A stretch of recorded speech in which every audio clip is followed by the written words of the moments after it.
வணக்கம் friends, welcome to round about case YouTube channel. எல்லாரும் எப்படி இருக்கீங்க? நல்லா இருக்கீங்களா? ஒவ்வொரு நாளும் ஒவ்வொரு கோயிலை பற்றி டீட்டெயிலாக இந்த சேனலில் பார்த்துட்டு வரோம். இன்னைக்கு நம்ம பார்க்க போகிற திருக்கோவில் கடலூர் மாவட்டம் ஸ்ரீமுஷ்ணம் எனும் ஊரில் உள்ள அருள்மிகு பூவராக சுவாமி திருக்கோவில். இந்த கோவிலை பற்றி டீட்டெயிலாக தெரிஞ்சுக்கலாமா? இங்கு பெருமாள் சால கிராமத்தால் ஆன சுயம்பு மூர்த்தியாக அருள்பாலிக்கிறார். தானே தோன்றிய மூர்த்திகளை கொண்ட வைணவத் தலங்கள் 8.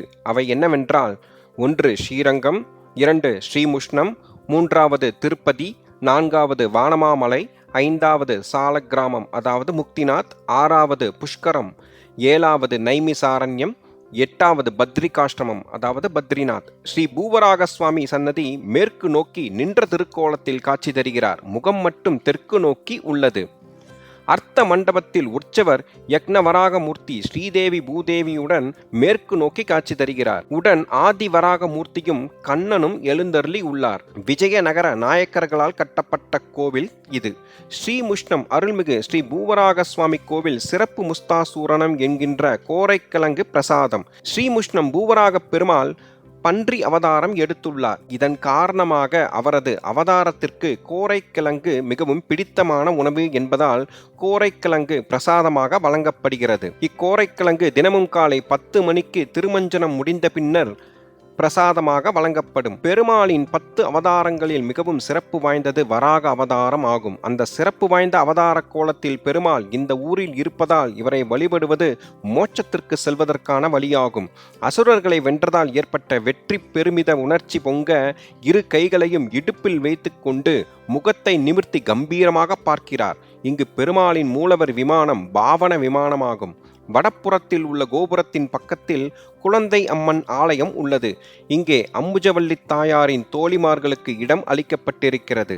சுவாமிக்கு தீபாராதனை செய்வித்து பிறகு கற்பூர ஆரத்தியுடன் சுவாமி பிரசாதத்துடன் நவாப் அரண்மனைக்குள் சென்று அங்கு பட்டாசாலையில் உள்ள அலமாரியில் வைக்கிறார்கள்.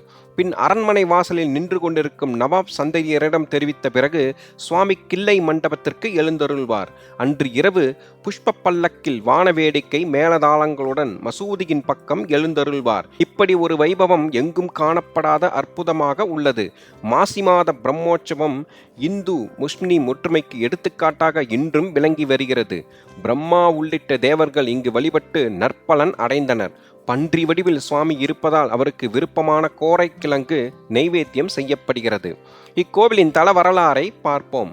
பல வருடங்களுக்கு முன்பு ஆதி நவாப் என்பவர் ஒரு ஊரை ஆண்டு வந்தார். ஒரு சமயம் அவர் தீராத வியாதி கண்டு மிகவும் துன்புற்றதாகவும் அவரை கவனித்து வந்த வைத்தியர்கள் கைவிட்ட சமயத்தில் அவ்வூர் வழியாக சென்றார் மத்வ மதத்தை சார்ந்த யாத்ரிகர் ஒருவர். அவர் ஸ்ரீமுஷ்ணத்திற்கு சென்று பூவராக சுவாமியின் தீர்த்தம் துளசி பிரசாதத்துடன் தன் ஊர் திரும்பிக் கொண்டிருந்தார்.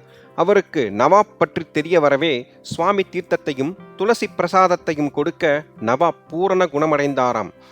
அது முதல் நவாப் பூவராக பெருமானிடம் பக்தி கொண்டு அவருக்கு தொண்டு புரிய விரும்பி கிழக்கு சமுத்திரம் என்னும் இடத்திற்கு சுவாமி எழுந்தருளும் போது வழியில் எழுந்தருளி இருப்பதற்கு கிள்ளைத்தோப்பு என்ற இடத்தில் ஒரு மண்டபத்தை நிர்மாணம் செய்து அங்கு உற்சவம் சிறப்பாக நடைபெற ஏராளமான நிலப்புலன்களை எழுதி வைத்தார். இதனைத் தொடர்ந்து பரிபாலிக்க தர்மஸ்தாபனம் ஒன்றையும் ஏற்படுத்தினார். இன்றும் ஸ்ரீமுஷ்ணம் தலத்தில் மாசி மாதத்தில் நடைபெறும் பிரம்மோற்சவத்தில் பூவராக சுவாமி தீர்த்தவாரிக்கு கிழக்கு சமுத்திரத்திற்கு எழுந்தருளும் போது முஸ்லிம்கள் வலிக்கும் தைக்கால் கிராமத்தில் உள்ளே நுழைந்து வீதியில் ஊர்வலமாக வருவது வழக்கம். அப்போது கிராமவாசிகள் சீர்வரிசைகளுடன் எதிர்கொண்டு அழைத்து நவாப் அடக்கம் செய்யப்பட்டிருக்கும் மசூதியின் மேல்புறம் வாசல் எதிரில் சுவாமியை நிறுத்தி மாலை அணிவித்து சர்க்கரை பழம் நெய்வேத்தியம் கொடுத்து கற்பூர தீபாராதனை செய்விக்கின்றனர். பின்னர் சுவாமி கோவில் சிப்பந்திகள் கற்பூர ஆரத்தியை மசூதிக்குள் எடுத்துச் சென்று வலம் வருகிறார்கள். இக்கோவிலின் மூலவர் ஸ்ரீ பூவராகன், உற்சவர் ஸ்ரீ யக்ஞவராகன், தாயார் அம்புஜவல்லி, தலவிருச்சம் அரசமரம், தீர்த்தம் நித்திய புஷ்கரணி. கோவில் திறந்திருக்கும் நேரம் காலை 6 மணி முதல் 12 மணி வரை, மாலை 4 மணி முதல் இரவு 8 மணி 30 நிமிடம் வரை திறந்திருக்கும். இக்கோவில் விருத்தாச்சலம், சிதம்பரம் ஆகிய ஊர்களில் இருந்து ஸ்ரீமுஷ்ணத்திற்கு நகர பேருந்து வசதி உள்ளது. மேலும் ஸ்ரீமுஷ்ணத்தில் உள்ள இக்கோவிலுக்கு டாக்ஸி மற்றும் வேனில் செல்வது எளிதாக இருக்கும்.